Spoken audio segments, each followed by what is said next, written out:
Hello, this will be short. Today I'll talk about all the rides at Disney's Hollywood Studios. The reason it will be short is has almost the least rides, being beaten by Legoland Water Park and not Silk City, but those are water parks. What is considered a ride? Anything under the Rides tab with the Disney's Hollywood Studios filter on. The list is sorted A to Z, no exceptions. Alien Swirling Saucers opened in 2018 and hasn't changed since. It's quite fun. I love this style of ride, which is a Zamperla spinning. I do prefer Mater's Junkyard Jamboree, however it's likely bias. Overall it's fun. You know how sometimes a ride replaces something else and both were really good, this is that. Mickey and Minnie's Runaway Railway opened in 2020 and replaced the Great Movie Ride. Both rides are really good, however the Great Movie Ride might be better. That shouldn't take away from Mickey and Minnie's Runaway Railway, which is also really good.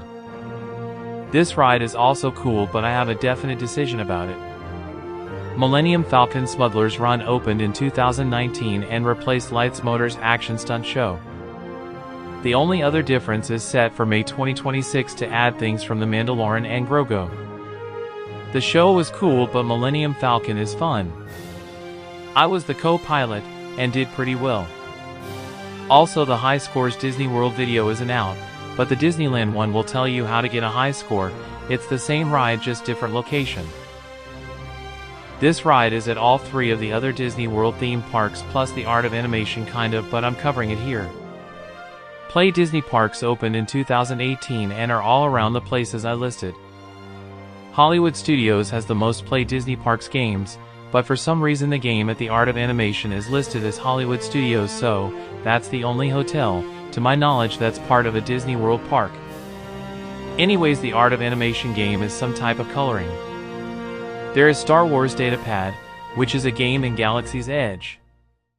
A game in the queue of Rise of the Resistance and Millennium Falcon Smuggler's Run.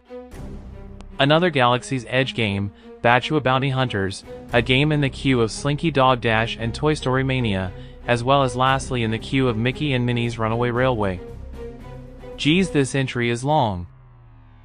This ride is set to get rethemed soon. Rock 'n' Roller Coaster starring Aerosmith opened in 1999 and changed a couple of times. In 2016, one of Steven Tyler's hand gestures were removed due to Disney thinking it was crude. The only other change was in 2017 to add some TVs, and in 2026 Aerosmith is getting evicted in favor of the Muppets. This is the only roller coaster on Disney World property I haven't done, apart from Space Mountain Omega, so I can't show any bias toward the decision. What I do know is I'm excited for the Muppets. Would you believe me if I said that the original Disneyland landmark was replaced by this? Slinky Dog Dash opened in 2018 and replaced the Eiffel Tower. This was one of the landmarks of Hollywood Studios, along with the Sorcerer Mickey hat, but the Eiffel Tower was older. Slinky Dog Dash is really fun though, but 120-minute waits for it aren't worth it. Overall ride if the wait is reasonable. This ride has had a lot of changes, so get ready. Star Tours The Adventures Continue opened 2011 and replaced Star Tours. The other differences are, in 2015 the Planet of Jakku was added, in 2017 Planet Crate and Batuu were added, in 2019 the Moon Ker and Exegol were added, and lastly 2024 scenes from The Mandalorian, Ahsoka and Andor were added. The ride is a better and more immersive version of Soarin' Around the World.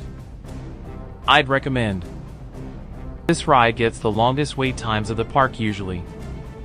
Star Wars Rise of the Resistance opened in 2019 and replaced the Streets of America.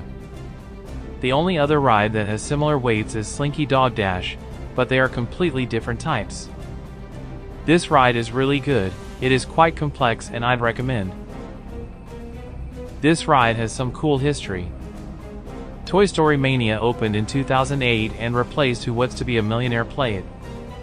The only other changes were in 2010 to replace Bo Peep's Balloon Pop with Rex and Trixie's Dino Darts, and in 2018 to move the entrance from Pixar Plaza to Toy Story Land. This ride is really fun, and it's pretty much the same thing as the version in California, so watch the high scores video in the time being. Between Buzz Lightyear Astro Blasters and this, I think this is better. This is the landmark of Hollywood Studios. The Twilight Zone Tower of Terror opened in 1994 and changed 3 times. In 1996 version 2 of the ride opened, where the ride went from 1 drop to 2. In 1999 the ride was changed to version 3 with a medium drop and a big drop, and the last update opened in 2002 to version 4 where the drop sequence is random. This ride is quite different from the California version. The main detail is that the ride goes forwards. This ride is quite hidden. Vacation Fun, an original animated short with Mickey and Minnie, opened in 2020 and replaced Star Wars Path of the Jedi. When I was there I was too distracted by the lagoon, Star Tours, and the sounds of things exploding at Indiana Jones's Stunt Spectacular to see the sign. Maybe just me. Anyways, this is a good place to cool if you've been on your feet all day. This is the final ride. Walt Disney Presents opened in 2001 and replaced the magic of Disney animation. It has changed a lot, maybe the most of anything I've covered, but it pretty much is just saying whatever is coming or new, like it will probably advertise Zootopia 2. This ride does feel a little skippable, however if you've never done it, give it a try. I hope you enjoyed. Sorry if it was a little short. Animal Kingdom will be the opposite, having 51 rides, so see you in a decade.